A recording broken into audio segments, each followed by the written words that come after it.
మళ్లీ తెరపైకి వచ్చింది. G20 శిఖరాగ్ర సమావేశాల ఆహ్వానాల్లో ఇండియా బదులు ఆహ్వాన పత్రాల్లో భారత్ ముద్రించి వివాదానికి కారణమైంది కేంద్రంలోని నరేంద్ర మోదీ సర్కార్.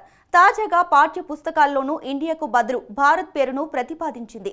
NCERT ఇండియా పేరును ఇలా మార్చాలని కేంద్రం ఎందుకు ప్రయత్నిస్తుంది? విపక్షాలు మేధావులు ఎందుకు దీన్ని వ్యతిరేకిస్తున్నారు? బీజేపీ చేస్తున్న ప్రయత్నాల మీద కాంగ్రెస్ పార్టీ మండిపడుతుంది.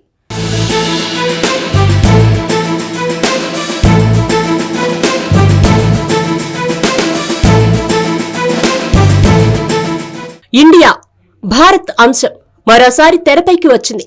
పాఠశాల విద్యార్థుల పాఠ్య పుస్తకాల్లో ఇండియాకు బదులుగా భారత్ను ఉపయోగించాలన్న ప్రతిపాదన తాజాగా ముందుకు వచ్చింది. సిలబస్ మార్పునకు సంబంధించి NCERT ఏర్పాటు చేసిన ఉన్నత స్థాయి కమిటీ ఈ మేరకు సిఫార్సు చేయడం చర్చనీయాంశంగా మారింది.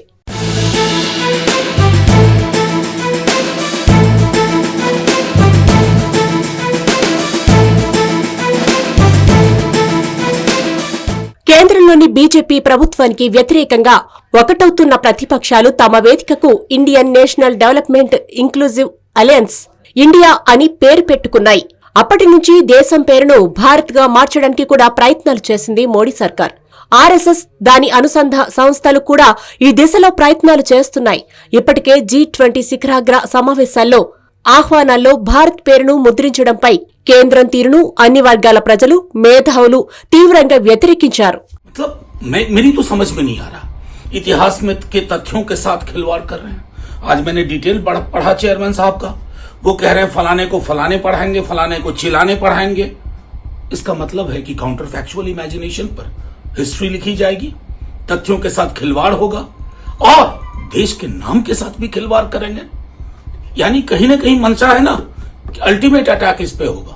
लेकिन आपको एक बात बताऊं, जिस इंडिया गठबंधन से आप परेशान दिख रहे हैं, हिस्टोरिकल रिएक्शन दिखा रहे हैं, अगर उस गठबंधन ने अपना नाम भारत कर लिया फिर क्या करेंगे? कोई नया नाम, आर्यावर्त, जम्बूद्वीप वगैरह वगैरह.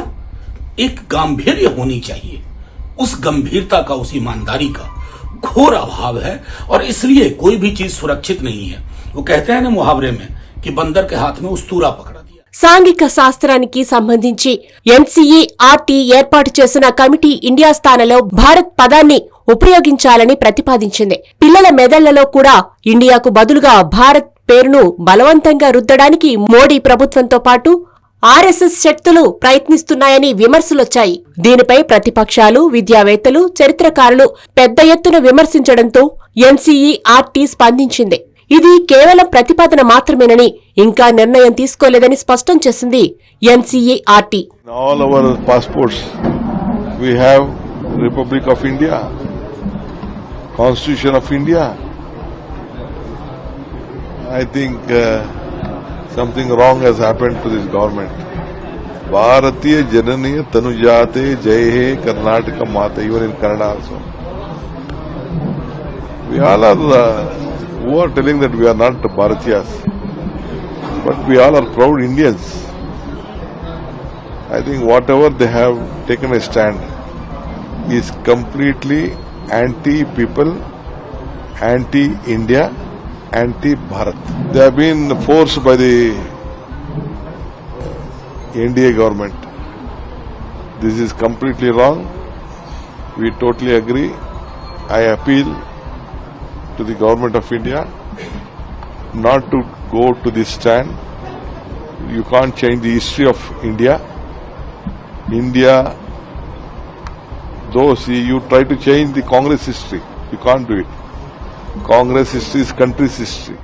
మరోవైపు భారత్ అనే పేరును విష్ణు పురాణంలో ప్రస్తావించారని, కాళిదాసు కూడా భారత్ అనే మాటను ఉపయోగించారని ఈ కమిటీ తమ ప్రతిపాదనను సమర్థించుకుంటోంది. తుర్కులు, ఆఫ్ఘన్లు, గ్రీకుల దాడి తర్వాత ఇండియా అనే పేరు వాడుకలోకి వచ్చిందని పేర్కొన్నారు. 12వ తరగతి వరకు పాఠ్య పుస్తకాల్లో భారత్ అనే పేరును ఉపయోగించాలన్న తన ప్రతిపాదనకు కమిటీలో సభ్యులందరూ ఏకగ్రీవంగా అంగీకరించారని చెబుతున్నారు. అలాగే ప్రాచీన చరిత్రను సాంప్రదాయిక చరిత్రగా పేర్కొనాలని, హిందూ రాజులు సాధించిన విజయాలను ఎక్కువగా వివరించాలని కూడా సిఫార్సు చేసినట్లు వివరిస్తున్నారు.